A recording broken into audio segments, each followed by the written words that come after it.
Bhavnagar મનપાના dumping site ઉપર temple બેલમાં અચાનક આગ લાગી. શહેરના કુંભારવાડા વિસ્તારમાં આવેલ સોલિડ વેસ્ટ વિભાગના ડમ્પિંગ સાઇટમાં બન્યો બનાવ.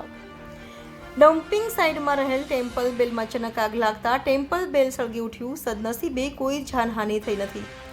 આગની જાણ ફાયર વિભાગને થતાં ફાયરનો કાફલો ઘટના સ્થળે દોડી આવ્યો. આગ ઉપર પાણીનો છંટકાવ કરી આગને કાબૂમાં લેવા પ્રયાસ હાથ ધર્યા. Reporter Anwar Laxmidhar, Gujarat crime news, Bhavnagar.